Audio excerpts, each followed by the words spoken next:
Alors, je vous invite à prendre le livre de l'Ecclésiaste au chapitre 6. C'est là qu'on est rendu dans un livre qui parle de l'importance de mettre Dieu dans notre vision du monde. Et l'auteur utilise des expressions comme sous le soleil pour parler de toute vision de cette vie sans Dieu. Et puis, c'est vraiment une vanité dans le sens d'une vapeur qui passe très rapidement. C'est comme la poursuite du vent. Puis la poursuite du vent, c'est aussi traduit dans d'autres versions par une vexation d'esprit. C'est quelque chose qui est vexant parce qu'à la fin, tu obtiens absolument rien. Il n'y a rien qui reste. Donc, ça, c'est les essentiels du livre de l'Ecclésiaste. En fait, quand j'ai réalisé ça, ça a changé vraiment toute ma vision de ce livre-là.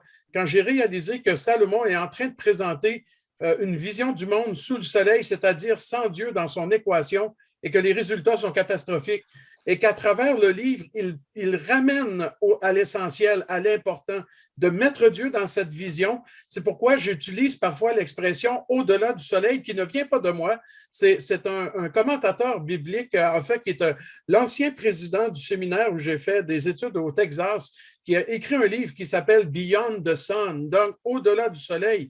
Et je trouve ça extraordinaire comme concept, comme idée, parce que ça nous amène à réaliser c'était quoi le but didactique de ce livre-là. Qu'est-ce qu'il voulait enseigner? Il voulait enseigner, en fin de compte, l'importance de mettre Dieu dans notre vision du monde pour que cette vie-ci soit cohérente et qu'elle ait du sens. Autrement, ben, c'est un grand mal. Hein? Il utilise souvent cette expression-là, puis c'est d'ailleurs de cette façon qu'il débute ce chapitre 6 que nous allons lire au complet. Il n'y a que 12 versets. Puis je vais lire dans la seconde nouvelle édition de Genève. Il est un mal que j'ai vu sous le soleil et qui est fréquent parmi les hommes. Il y a tel homme à qui Dieu a donné des richesses, des biens et de la gloire et qui ne manque pas pour son âme de rien de ce qu'il désire. Mais Dieu ne laisse pas maître d'en jouir, car c'est un étranger qui en jouira. C'est là une vanité et un mal grave.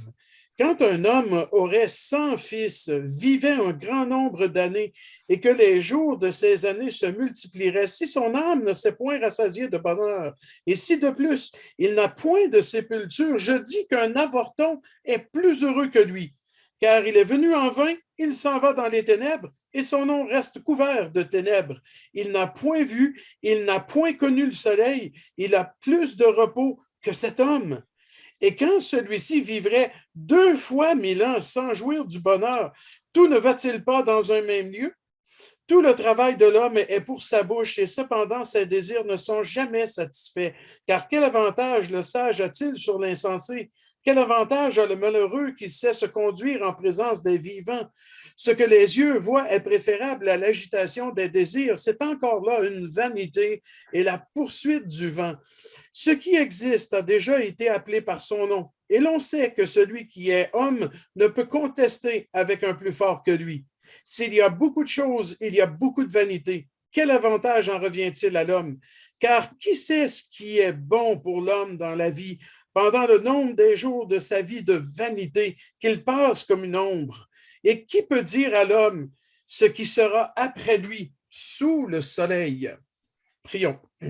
Seigneur, merci pour ta parole. Merci parce que c'est vrai qu'elle est écrite dans un langage poétique qui nous est parfois difficile à saisir, mais on peut comprendre les grandes lignes assez bien, Seigneur, de ce texte-là. Puis c'est vrai que les richesses matérielles, enfin tout ce que cette vie peut nous apporter ici-bas, ça n'a pas une très grande valeur quand on regarde tout ça sans toi, sans te mettre dans notre vie, sans considérer que tout bien vient de toi. Seigneur, les gens poursuivent le bonheur avec les richesses, avec la liberté de faire ce qu'ils veulent. Et très souvent, ça veut dire vivre dans le péché.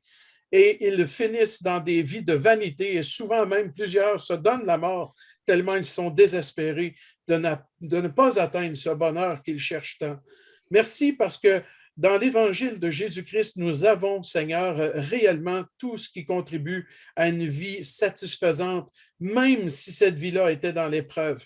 Merci, Seigneur, parce que en Jésus, notre vision du monde change et nous prions que ce soit concret, vrai dans nos choses de tous les jours. Et c'est au nom de Jésus que nous prions ainsi. Amen. Amen. J'ai oublié de changer mes lunettes. J'ai pas le bon focus.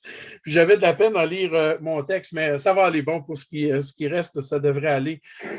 Tout ce chapitre-là, bref, il nous parle de l'insatisfaction de l'homme dans sa vision de la vie qui est vraiment axée sur les richesses, mais sous le soleil. Donc, en laissant Dieu à l'écart de tout ça, il n'a donc aucun discernement selon ce que Salomon nous écrit là, aucun discernement sous le soleil.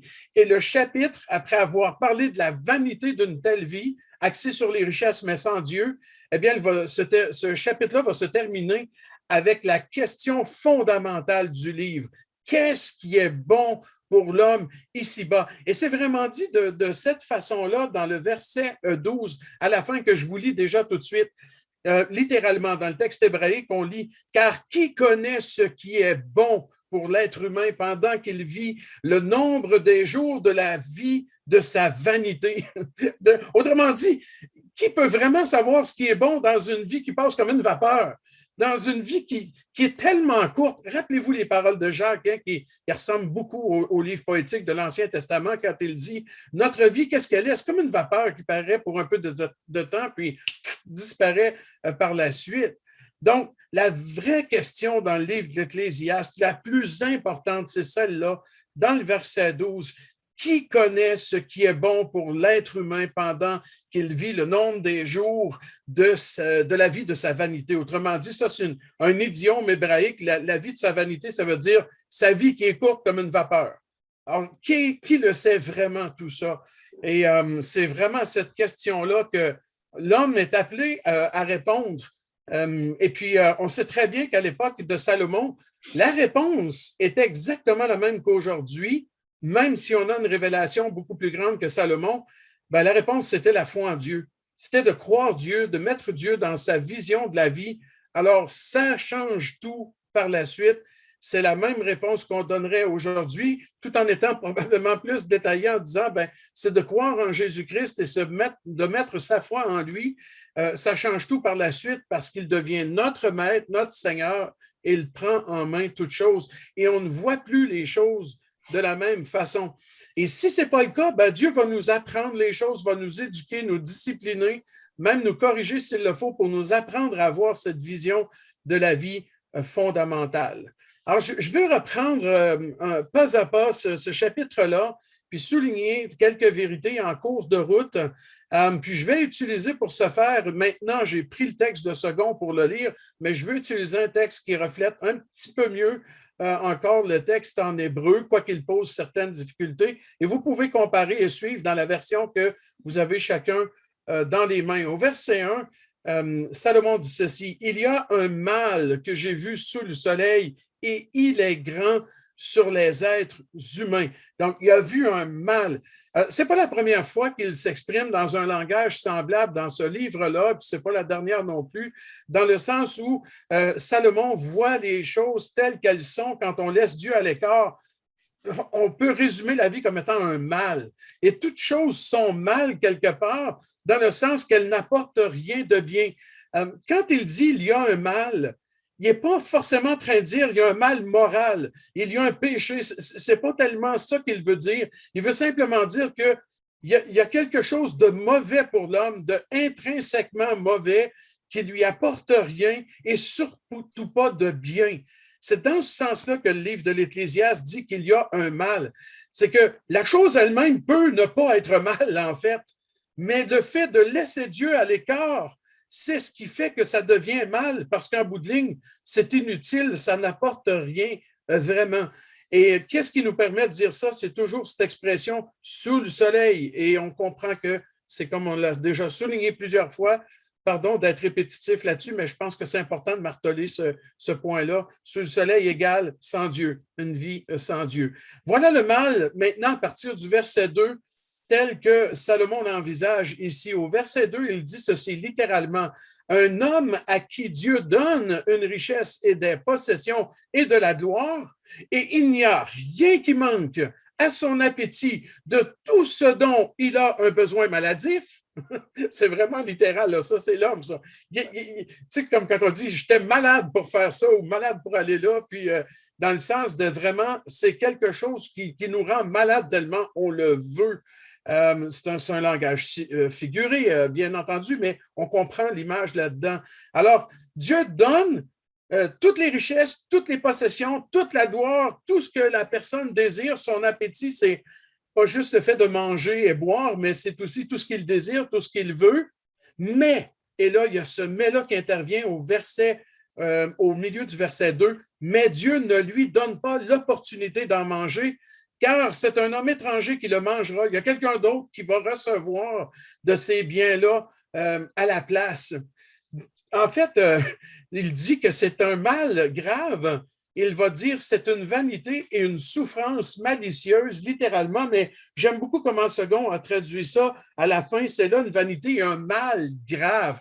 Autrement dit, le texte, ce qu'il dit, c'est que Salomon dit tout ce que les hommes ont vient de Dieu.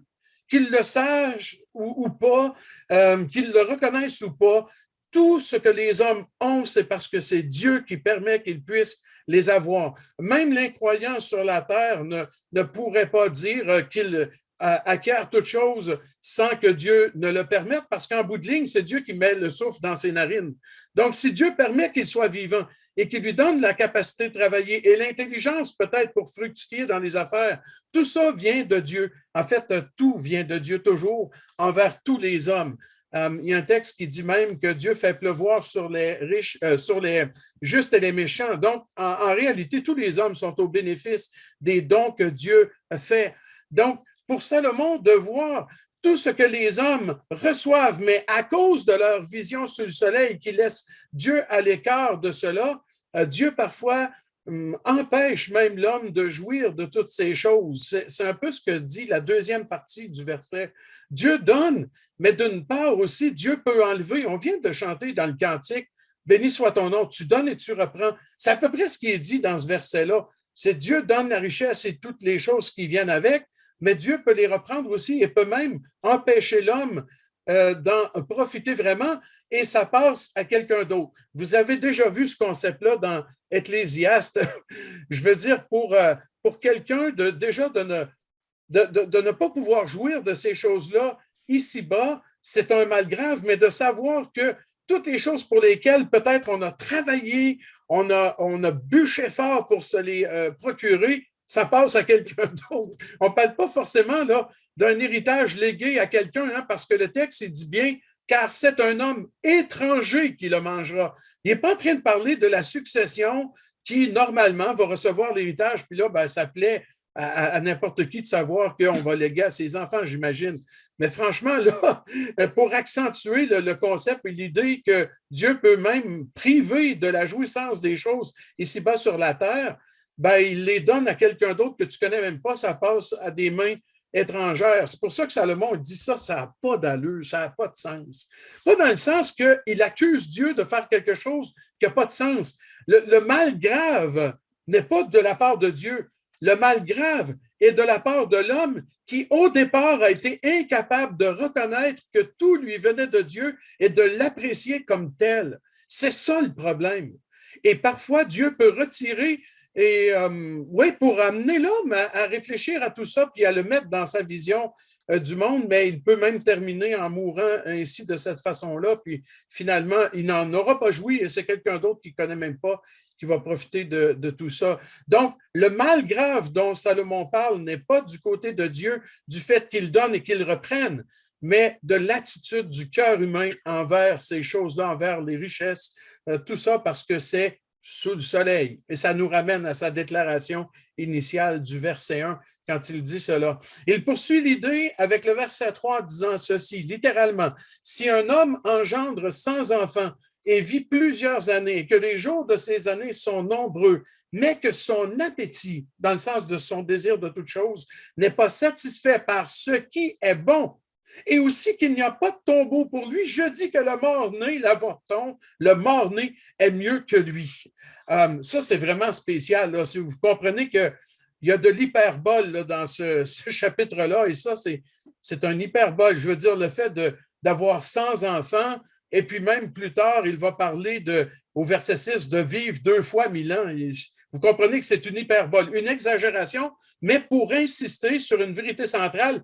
Et l'hyperbole a tout le temps la connotation de frapper l'imaginaire. Donc, elle frappe au niveau de ces déclarations-là, sont wow, impressionnantes. Et ça doit amener à être saisi quelque part devant ce que l'auteur de la parole nous dit ici. Donc, s'il vivait plusieurs années, puis il y avait beaucoup, beaucoup d'enfants, une centaine d'enfants, et que ses jours étaient très, très nombreux, mais que son appétit ne serait pas satisfait par ce qui est bon. Il ne peut pas être satisfait par ce qui est bon parce qu'il ne sait pas ce qui est bon. Il ne le sait pas. L'homme dont on parle, même s'il y avait beaucoup d'enfants, toutes les richesses voulues, puis vous savez qu'avoir beaucoup d'enfants dans la culture biblique, c'est tout l'héritage de quelqu'un. C'est ce qui fait que tu n'as pas de honte sociale. Il n'y a pas d'ignominie, de honte, de mépris. Rappelez-vous les femmes qui parlent ainsi dans la Bible, qui disent que Dieu a ôté l'opprobre en leur donnant le pouvoir ou le privilège d'accoucher. Ben, de ne pas avoir d'enfants, c'était une honte terrible. Et puis d'avoir des enfants, c'est une immense richesse. Alors, on le voit partout dans l'Ancien Testament, ce concept-là. Et puis même si c'était le cas, s'il y avait tout ce qu'il veut pour satisfaire tous ses désirs, mais qu'il n'est pas satisfait par ce qui est bon. Puis en plus, si sa vie se finit sans même une sépulture adéquate, c'est ça que ça veut dire la fin du verset 3. Il n'y a pas de tombeau pour lui, second Énogé dit, il n'y a point de sépulture. Ça, c'est toutes des images culturelles de l'époque de Salomon qui ont pour but de saisir la personne qui lit ça, parce que c'est comme si on lui disait, tu as tout eu, mais finalement, tu n'as rien. Tu n'as absolument rien, puis tu finis comme rien, de ne pas avoir de sépulture. C'est aussi une honte extrême, comme le fait de ne pas avoir d'enfants de progéniture, c'est une honte extrême à l'époque. Donc, tu finis, tu n'as rien, là. C'est terrible. Pourquoi? Parce que la personne n'a pas su ce qui était vraiment bon. C'est ça le cœur du verset 3. Elle ne pouvait pas savoir c'était quoi qui était vraiment bon. Je pense que la version seconde parle de rassasier de bonheur, mais littéralement, c'est vraiment d'être le bon, ce qui est bon. Et ça, c'est le concept central du livre de l'Ecclésiaste. Et c'est la question qu'on a vue au verset 12 qui est centrale aussi. Rechercher ce qui est bon, c'est de mettre Dieu dans sa vision du monde. Donc, il dit que c'est tellement terrible, cette situation-là, que le mort-né est dans une position meilleure. Pourquoi? Verset 4, il explique, parce que l'avorton ou le mort-né, c'est ça que ça signifie, il vient dans la vanité, c'est-à-dire dans une vapeur. Il sort du ventre de sa mère, puis c'est fini là, c'est tout de suite fini, puis il est déjà dans les ténèbres, il s'en va dans les ténèbres, son nom est voilé. Ce verset 4-là s'applique à l'avorton qui vient au monde, mais qui est mort-né. Donc, il passe directement dans les ténèbres. Et pourquoi il dit qu'il est mieux?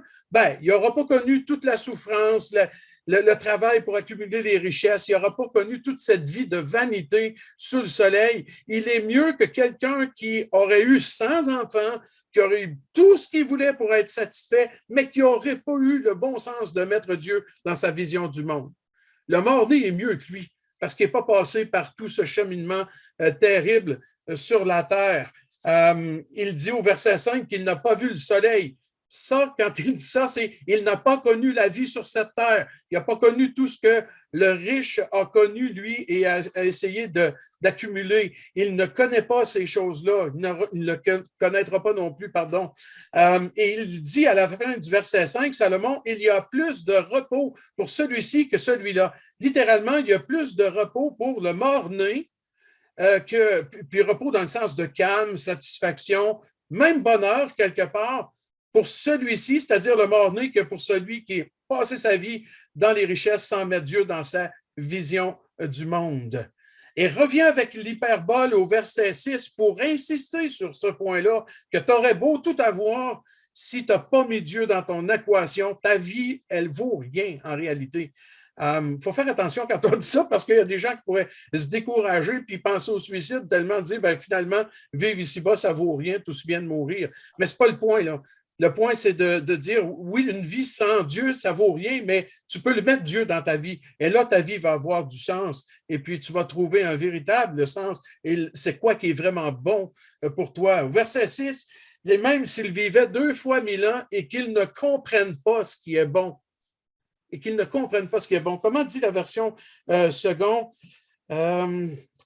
Ouais. Et quand celui-ci vivrait 2 fois 1000 ans sans jouir du bonheur, il ne comprend pas, il ne jouit pas de ce qui est bon parce qu'il ne le réalise pas, parce qu'il laisse Dieu à l'écart. Mets Dieu dans ta vision, puis tu vas savoir ce qui est vraiment bon.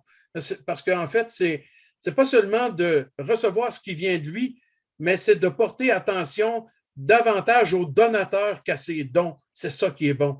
Et un chrétien sait ça. C'est ce qu'il réalise, un chrétien, au fur et à mesure qu'il grandit. Bien sûr, je l'applique aujourd'hui en disant un chrétien, mais tout croyant à travers l'histoire humaine était amené à découvrir à quel point Dieu est bon et que tout ce qu'il fait est bon, même si c'est dans des moments difficiles. La fin du verset 6 dans la seconde NG, ça dit « Tout ne va-t-il pas dans un même lieu ?» mais ce n'est pas tout qu'on devrait lire, mais plutôt tous.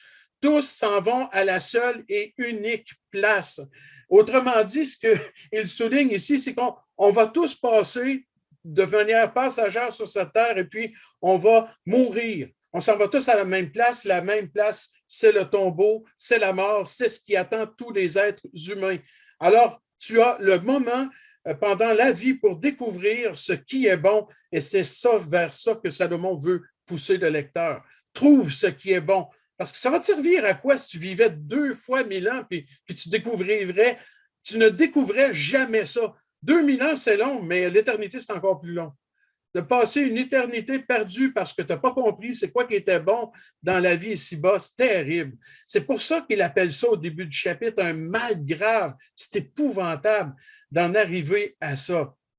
L'homme ne le réalise tellement pas. Hein? Les êtres humains qui sont autour de nous pensent, puis on le voit vraiment plus encore aujourd'hui, je dirais, pensent que le bonheur de satisfaire des appétits, souvent sexuels ou péchés, c'est ce qui va amener beaucoup de bonheur. Hein? La liberté, quand ce concept est arrivé là, dans la fin des années 60, là, le concept de liberté là, à tous les égards, et puis là, on va être heureux.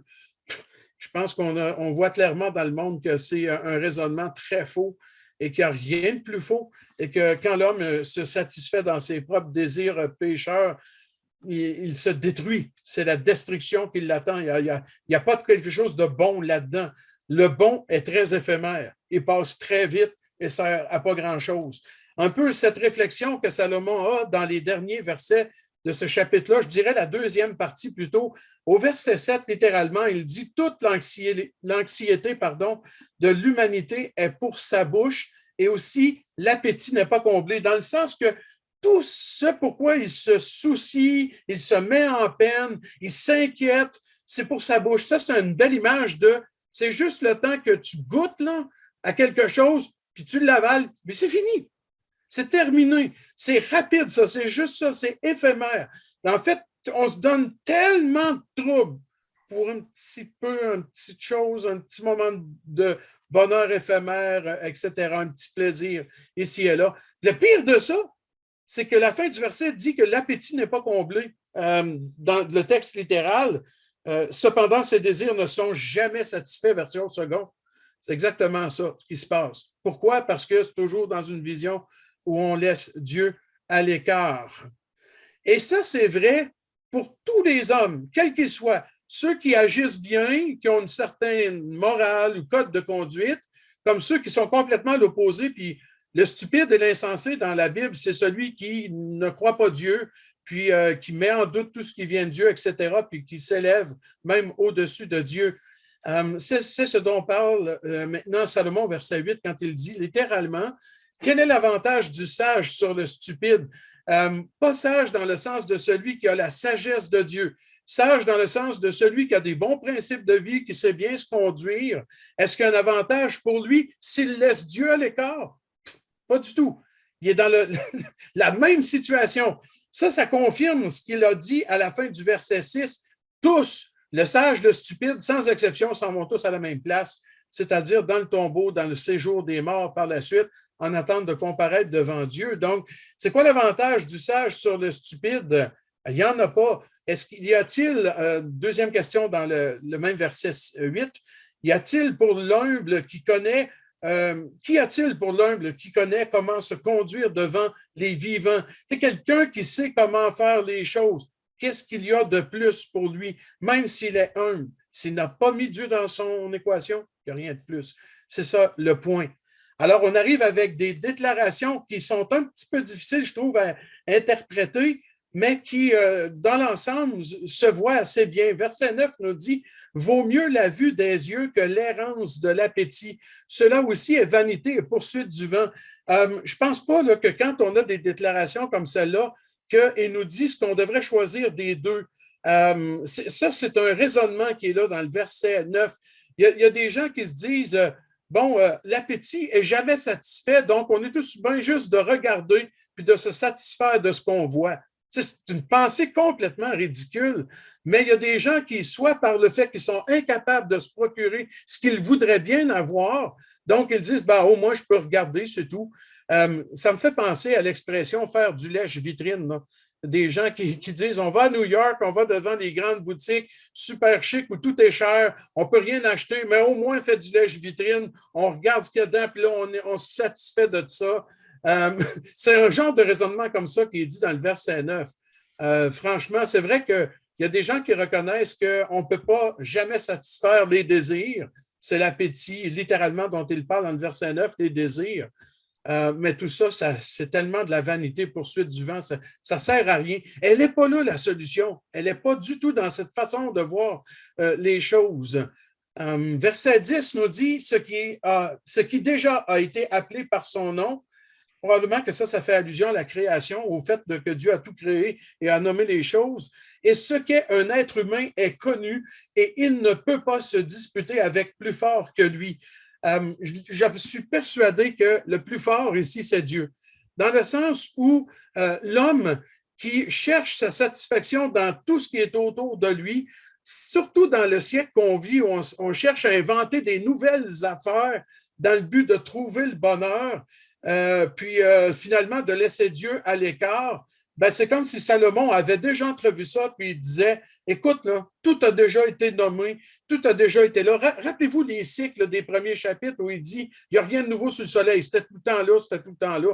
Les choses comme la technologie changent et évoluent et apportent de nouvelles découvertes, mais en réalité, le principe derrière tout ça est toujours le même, trouver du bonheur là-dedans, puis chercher du plaisir, chercher à se divertir, chercher à s'amuser. Donc, que tu ailles au cirque de Rome en zéro à l'ère au début de l'ère, ou que tu cherches à trouver du plaisir en jouant des jeux sur un iPad, le principe est exactement le même. Il n'y a rien de nouveau sur le soleil. C'est juste que la façon de s'y prendre change.